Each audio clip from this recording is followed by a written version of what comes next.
And the U.S. launched a retaliatory strike after a drone attack on a military base in Iraq wounded 3 U.S. service members, according to the Pentagon. An Iran-affiliated terrorist group is responsible for the airstrikes.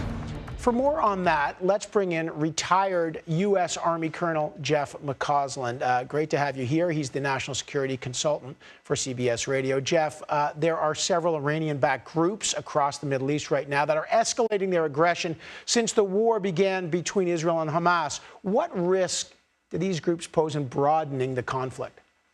Well, it's significant risk without question, Evan. These are groups that are largely supported by Iran. Largely, we've known that for many, many years. And since the war in Israel began in Gaza Strip, over 100 attacks have occurred against U.S. forces operating in both Iraq and Syria. Now, it's important to stress these forces have nothing whatsoever to do with the war in the Gaza Strip. Their presence in Syria and Iraq as a residual force to root out the final elements of ISIS. And we've seen these attacks ongoing in the last 24 to 36 hours. One of those attacks in northern Iraq resulted in at least 3 American service members being wounded, one of which critically.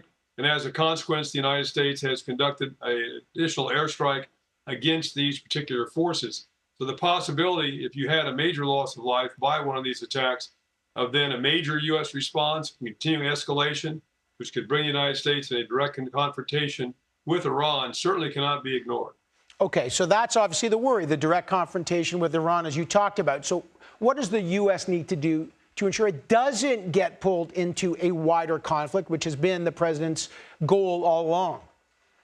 Well, that's the problem. And there is no guarantees in warfare. The unexpected, obviously, is frequently what happens. And obviously, once again, you're dealing with these Shiite militia groups supported by Iran, but perhaps not directly controlled by Iran. They have some independence. Were they to be successful in one of these attacks, again, resulting in major U.S. loss of life, that would escalate things. So you don't have total control. But clearly the Biden administration, I think, is trying to calibrate its response, on the one hand, by a measured effort. They have done that now, about 4 strikes, but they have so far been unsuccessful in either destroying the capabilities of these militia groups or deterring them from subsequent attacks. And then the second thing, of course, the United States is trying to do, and you mentioned earlier about meetings between Israeli officials and Jake Sullivan, and that is to try to encourage the Israelis to bring the ongoing major combat operations in the Gaza Strip to a conclusion, to conduct a more measured surgical effort against Hamas, and to try to find ways to dampen down this unbelievable loss of life in an effort to avoid a wider regional conflict.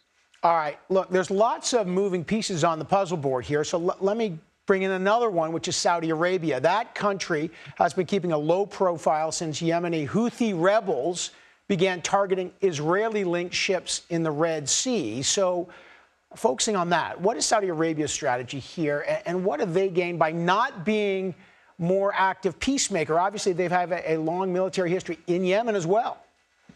That's exactly right, Evan. And don't forget, one of the goals of Hamas, I would argue, in conducting this attack on Israel was to stymie an ongoing effort to establish diplomatic relations directly with Saudi Arabia and Israel. And that seemed to be coming to fruition when the attack by Hamas began, and now that's frustrated perhaps indefinitely. And that to occur would be a geopolitical earthquake all across the region. But furthermore, as you suggest, the Saudis have their own history of war in Yemen.